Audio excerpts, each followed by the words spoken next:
ঘাড়ের উপর বন্দুক রেখে আপনারা রাজনৈতিক দল করার এজেন্ডা বাস্তবায়ন করবেন, এটা কিন্তু হতে পারে।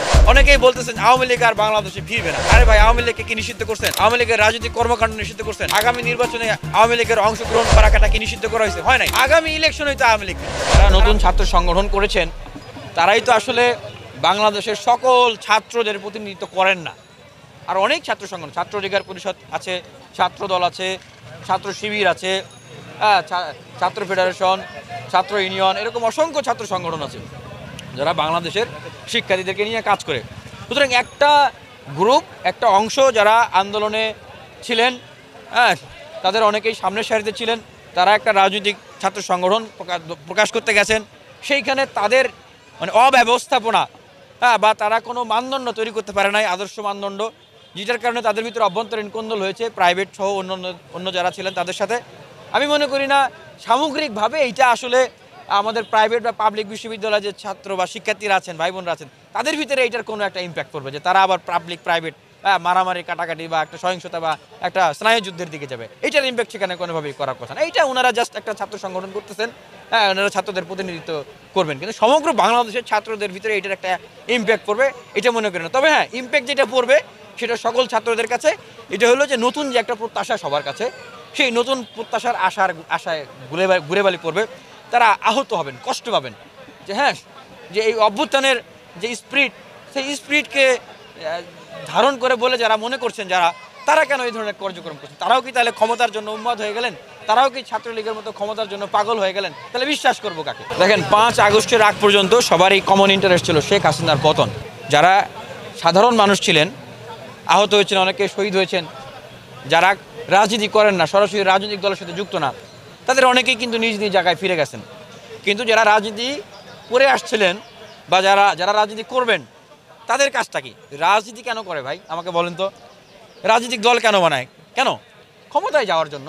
তাহলে 5 আগস্টের পরে প্রত্যেকটা স্টেপ, প্রত্যেকটা ঘটনা ঘটেছে, প্রত্যেকটা সেকেন্ড অতিবাহিত হয়েছে ক্ষমতায় যাওয়ার জন্য, ক্ষমতার প্রতিযোগিতা। যেখানে আমাদের মাননীয় প্রধান উপদেষ্টার উচিত ছিল সকল ছাত্র সংগঠনগুলোকে, শক্তিগুলোকে সাথে নিয়ে অভ্যুত্থানে অংশগ্রহণকারী একটা জাতীয় ছাত্র কাউন্সিল করে দেশ বিনির্মাণে কাজে লাগানো। সেইটাকে না করে উনি একটা নির্দিষ্ট গ্রুপকে রাজনৈতিক দল করার জন্য সাপোর্ট দিয়েছেন, যে কারণে কিন্তু একটা বৈষম্য বিভেদের তৈরি হয়েছে। এবং জাতীয় পর্যায়ে কিন্তু জাতীয় ঐক্যের একটা সরকার গঠন করা ওনার দায়িত্ব ছিল, যেটা প্রত্যেকটা দেশেই গণ অভ্যুত্থানের পরে হয়। সেটা না করার কারণে কিন্তু জাতীয় পর্যায়ে কিন্তু একটা অসম প্রতিযোগিতার জায়গা। আপনি যেই প্রশ্নটা করলেন যে তাহলে এই মুহূর্তে আসলে এই যে পরিস্থিতিটা আসলে মানে এখানে আমাদের কী করণীয়? এই পরিস্থিতিতে আমাদেরকে একটাই অপশন আসে, জাতীয় ছাত্র কাউন্সিল করা, সব ছাত্র সংগঠনকে সাথে, সেটা মাননীয় প্রধান উপদেষ্টা সরাসরি তত্ত্বাবধানে। এটি যদি না করা হয় তাহলে এই ছাত্র সংগঠনগুলোর ক্ষমতার অসম প্রতিযোগিতা বাড়তেই থাকবে। আপনি যদি প্রশ্ন করেন যে মারামারি কাটাকাটি কেন করতেছে, দেখেন কেন করবে না? রাজনৈতিক দল গঠন করাই তো হলো ক্ষমতায় যাওয়ার জন্য, ক্ষমতার প্রতিযোগিতার জন্য। প্রত্যেকটা জিনিস ইন্টারেস্টের কারণে হচ্ছে, এটা তো স্বাভাবিক। কিন্তু এটার সুষম বন্টন করা বা সবাইকে ঐক্যবদ্ধ বা নিয়ন্ত্রণে রাখার দায়িত্ব আমাদের মাননীয় প্রধান উপদেষ্টার। এখন একটা কথা আমাদের মাননীয় প্রধান উপদেষ্টাকে হয়তো বোঝানো হচ্ছে যে শুধু বৈষম্যবিরোধী ছাত্রদেরকে ডাকবেন, কেননা তারা একটা মানে ফেস বা অংশগ্রহণ, এই আন্দোলনে অংশগ্রহণের গুরুত্বপূর্ণ দায়িত্ব পালন করেছে, কিন্তু বাকি ছাত্র সংগঠনগুলো ডাকতে হবে না। কেন হবে না? তাদের মূল দলকে ডাকলেই হয়ে গেল, তাহলে ছাত্র সংগঠনকে কেন ডাকতে হবে? দেখেন, আমরা 5 আগস্টের পরে কি বলতেছি? আমরা বলতেছি যে দলীয় দাসত্ব ও লেজুর ভিত্তিহীন আমরা ছাত্র রাজনীতি চাই। তাহলে ছাত্র সংগঠনগুলোকে আবার যদি এইভাবে ট্যাগ করা হয় যে মূল দলকে বললেই ডাকলেই ছাত্র সংগঠনগুলোকে ডাকা হবে, তাহলে এটা উল্টো আরও মাননীয় প্রধান উপদেষ্টার জায়গা থেকেই লেজুর ভিত্তিক রাজনীতিকে প্রমোট করা হচ্ছে না? তো সেটা ভাঙার জন্যই তো আমাদের উচিত মাননীয় প্রধান উপদেষ্টা সব ছাত্র সংগঠনের নেতৃবৃন্দকে ডাকবে, গাইড করবে, পরামর্শ দিবে লেজুর ভিত্তিহীন ছাত্র রাজনীতির জন্য এবং স্টুডেন্ট ফ্রেন্ডলি ছাত্র রাজনীতির জন্য। উনি বলবেন না, এটা তো ওনার দায়িত্ব। আমরা শুধুমাত্র ছাত্র দলকে দোষ দিচ্ছি যে কেন তারা অস্ত্র নিয়ে শোডাউন দিচ্ছে, ছাত্র শিবিরকে দোষারোপ করা হচ্ছে। আজকে বৈষম্যবিরোধী ছাত্র আন্দোলনের যে কার্যক্রমগুলো আমরা দেখলাম, হ্যাঁ, তাদেরকে দোষ দিচ্ছি। কিন্তু সবার অভিভাবককে, সবাই তো গণ অভ্যুত্থানে অংশগ্রহণ করেছিল, সবার মাননীয় প্রধান উপদেষ্টা তো সবার উপদেষ্টা। তো উনি কি দায়িত্ব পালন করতেছেন? উনি কাউকে কোলে তুলতেছেন, কাউকে পায়ে ঠেলতেছেন, তাহলে তো এই ধরনের পরিস্থিতি হবে।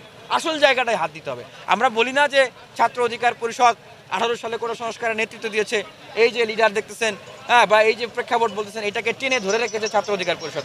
জেলে গিয়েছি, আবার বিশ্ববিদ্যালয়ে এসে প্রতিবাদ করেছি, জেলখানা থেকে এসে সরাসরি হাসপাতালে গিয়েছি, আবার হাসপাতাল থেকে এসে সরাসরি বিশ্ববিদ্যালয়ে প্রতিবাদ করেছি। এই যে ধারাবাহিক একটা অগ্নিস্ফুলিঙ্গের যে স্রোত, প্রতিবাদের স্রোত, এটাই কিন্তু লক্ষ লক্ষ কোটি কোটি ছাত্রদেরকে অনুপ্রেরণা জুগিয়েছে, সাহসী হতে শিখিয়েছে। এখান থেকে কিন্তু লিডার তৈরি হয়েছে। এবং এই যে 24-এর গণ অভ্যুত্থান, আমরা ক্রেডিট নেওয়ার জন্য কিন্তু অভ্যুত্থানে অংশগ্রহণ করিনি, জাতীয় স্বার্থে করেছি, আমরা কিন্তু কখনো বলি না, কিন্তু বাস্তবতার প্রেক্ষিতে এখন বলতে হচ্ছে। কেন্দ্রীয় কমিটি সহ বৈষম্য বিরোধীর বিশ্ববিদ্যালয়, কলেজ, জেলা কমিটিগুলো আপনারা দেখবেন ছাত্র অধিকার পরিষদের পদধারী নেতারাই বিশাল একটা অংশ আছে। বিভিন্ন জায়গায় ফ্রন্ট লাইনে শুরু থেকে যারা কাজ করেছিল, দেখেন ছাত্র অধিকার পরিষদের বিশাল একটা অংশ আছে। এই জন্য আমরা বলতেছি না যে পুরা ক্ষমতা শুধু আমাদেরকে একা দিয়ে দেন, পুরা সরকার গণ অধিকার পরিষদকে দিয়ে দেন। আমরা বলতেছি যে জাতীয় ছাত্র কাউন্সিল সবাই মিলে কাজ করব, কাউকে বাদ দিতে চাই না। ঠিক একইভাবে জাতীয় ঐক্য সরকার, সবাই মিলে সরকার গঠন করেন। এইটা না করে এরকম পরিস্থিতি রাখলে যে সবার ভিতরে একটা ডিভাইডেশন, মানে ঐক্যের করার যেটা কথা ছিল সেটা না করে ডিভাইডেশন করা। এবং বৈষম্য বিরোধী আন্দোলনের নেতারা শুরুর দিকে যে কথাগুলো বলতেন যে আমরা সবাইকে নিয়ে কাজ করবো, আমরা রাজনীতি করবো না, আমরা অরাজনৈতিক, সবাই আমাদের কাছে আসেন, আমাদের সাথে বসেন, নাগরিক কমিটি করলাম, আমরা সবার সাথে আলোচনা করবো, সবাইকে নিয়ে আগাবো, সবাইকে নিয়ে সংস্কার করবো, এইটা বলে এখন ঐক্যের কথা বলে তারা কিন্তু এখন বিভাজনের রাজনীতি করতেছে, উস্কে দিচ্ছে বিভাজনকে। এবং এই দায়িত্বটা কিন্তু আমাদের কিন্তু বারবারই নিতে হবে, আমাদের মাননীয় প্রধান উপদেষ্টা সহ অন্যান্য উপদেষ্টাদেরকে। আমি এই জন্য এই অনুরোধটা জানাচ্ছি যে মাননীয় প্রধান উপদেষ্টা, আপনি আপনার তত্ত্বাবধানে, সরাসরি তত্ত্বাবধানে একটা জাতীয় ছাত্র কাউন্সিল গঠন করেন, জাতীয় পর্যায়ে জাতীয় ঐক্য সরকার গঠন। আপনি আহ্বান জানান যারা সংস্কার চায়, বিশ্ববিদ্যালয়, কলেজ, ক্যাম্পাস, যা দেশের গুণগত পরিবর্তন চায়, তারা থাকবে আপনার সাথে। আর যারা ক্ষমতার জন্য পাগল হয়ে গেছে, উন্মাদ হয়ে গেছে, তারা হয়তো আপনার সাথে থাকবে না। কিন্তু জাতি দেখুক কারা থাকে কারা না থাকে, আমাদের কোনো আফসোস নাই, জাতির কোনো প্রশ্ন থাকবে না। কিন্তু এটি না করলে কিন্তু জাতি আপনাকে নিয়ে প্রশ্ন করবে। কারণ বলা হয় যে না, আপনারা জাতীয় ঐক্য সরকার করতে গেলে অমুক দল বাধা দেয়, আপনারা আওয়ামী লীগকে নিষিদ্ধ করতে গেলে অমুক দল বাধা দেয়, আপনারা এটা করতে গেলে অমুক দল বাধা দেয়, তমুক দল বাধা দেয়। এটা আমরা পাবলিকলি দেখতে চাই যে কারা আসলে অংশগ্রহণ করতে চায় না, এটা আমরা পাবলিকলি দেখতে চাই। কারণ কারো ঘাড়ের উপর বন্দুক রেখে আপনারা রাজনৈতিক দল করার এজেন্ডা বাস্তবায়ন করুন, এটা কিন্তু হতে পারে না। এখানে আমি প্রকাশ্যেই বলতে চাই, বাংলাদেশ জাতীয়তাবাদী দলের উপর বারবার এই ব্লেমগুলো দেওয়া হয়েছে। তারা রাষ্ট্রপতির পদত্যাগ চায় নাই, তারা জাতীয় ঐক্য সরকার চায় নাই, তারা আওয়ামী লীগ নিষিদ্ধ চায় না, এই চায় না, সেই চায় না। এখন কথা হলো সংবিধান সংস্কার চায় না। তাহলে বাকি যারা আন্দোলনে অংশগ্রহণ করেছেন, আপনারা কি তাদেরকে একবার বলেছেন যে আসেন আপনাদেরকে নিয়ে আমরা অন্তর্বর্তীকালীন সরকার বা জাতীয় ঐক্য সরকার গঠন করি? যারা চান তাদেরকেও তো নেন নাই। কেন নেন নাই? 21টা উপদেষ্টা আপনারা, তার ভিতরে বেশিরভাগই হচ্ছে মানে রাজনৈতিক অভিজ্ঞতা নাই, প্রশাসনিক অভিজ্ঞতা নাই, আবার অনেকেরই হচ্ছে ফিটনেস নাই। স্বরাষ্ট্র মন্ত্রীকে দেখলাম যে উনি ঘুমাইতেছে, আপনার হচ্ছে ইন্টারভিউ দিতে গিয়ে টুপ পারতেছে। তো উনি যদি স্বরাষ্ট্রমন্ত্রী হয়, আমি তো চ্যালেঞ্জ করে বলতে পারি, উনার জায়গায় যদি আমাকে স্বরাষ্ট্রমন্ত্রীর দায়িত্ব দেওয়া হয়, আমি উনার চেয়ে 1000 গুণ ভালো দায়িত্ব পালন করতে পারবো। আমি বলতেছি না আমাকে স্বরাষ্ট্রমন্ত্রী বানায় দেন, উনার জায়গায় যদি আমাকে দেওয়া হয়, আমি উনার চেয়ে 1000 গুণ ভালো দায়িত্ব পালন করতে পারবো। উনি তো প্রথমত শারীরিকভাবে আনফিট, কাজের সময় ঘুমায়।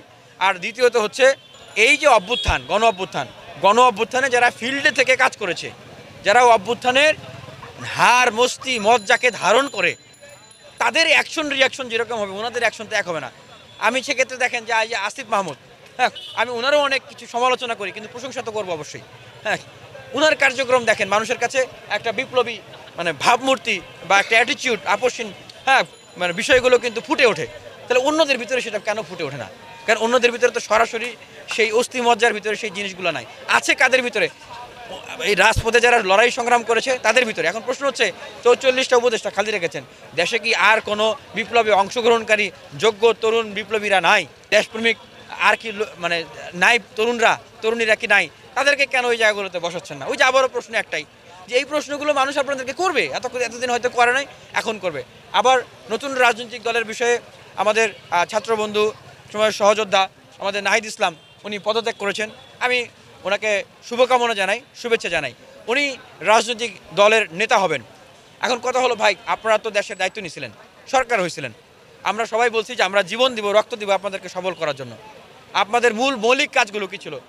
যারা শহীদ হয়েছেন তাদের পুনর্বাসন করা, আহতদের চিকিৎসা করা, এরপরে আওয়ামী লীগকে নিষিদ্ধ করা, ফ্যাসিবাদ ব্যবস্থাকে নির্মূল করা, হ্যাঁ, গ্রেপ্তার করা হামলাকারীদেরকে, এই অপকর্মকারীদেরকে, এই মৌলিক কাজগুলো এবং রাষ্ট্র ব্যবস্থার গুণগত সংস্কার, এই মৌলিক কাজগুলোর কী করতে পারছেন এই 7 মাসে? অনেকেই বলতেছেন আওয়ামী লীগ আর বাংলাদেশে ফিরবে না। আরে ভাই, আওয়ামী লীগকে কি নিষিদ্ধ করছেন? আওয়ামী লীগের রাজনৈতিক কর্মকাণ্ড নিষিদ্ধ করছেন? আগামী নির্বাচনে আওয়ামী লীগের অংশগ্রহণ করাটা কি নিষিদ্ধ করা হয়েছে? হয় নাই। আগামী ইলেকশনেই তো আওয়ামী লীগ ফিরতেছে, আর আপনারা বলতেছেন আওয়ামী লীগ ফিরবেন না। আমি বলবো যে আপনারা রাষ্ট্রীয় পদে থেকে 7 মাসে যদি এই কাজগুলো না করতে পারেন, আরও বলা হচ্ছে ডিসেম্বর বা ক্লোজ টু দ্যাট ইলেকশন হবে, সেই সময়গুলোতেও যদি আপনারা এই কাজগুলো না করতে পারেন, আপনি আবার ক্ষমতায় এসে আপনি কি ঘোরাডিম করবেন? আপনার উপর দেশের মানুষ কী জন্য ভরসা রাখবে? আপনাকে তো অলরেডি ক্ষমতায় দিছে। বরং দেশের মানুষ বা আমরা তরুণরা বলতেছি যে আপনাদেরকে সফল করার জন্য আমরা যে পরামর্শগুলো দিতেছি সার্বজনীনভাবে সবাইকে নিয়ে কাজ করেন।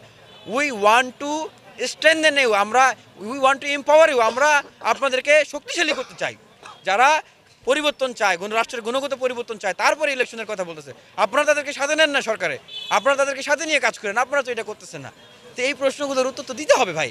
হ্যাঁ, আজ হোক কাল হোক জনগণের কাঠগড়ায় এই প্রশ্ন সফল হইলে কিন্তু আপনাকে কেউ প্রশ্ন করবে না, কিন্তু আপনি যখন ব্যর্থ হচ্ছেন আপনাকে নিয়ে কিন্তু মানুষ প্রশ্ন করবে।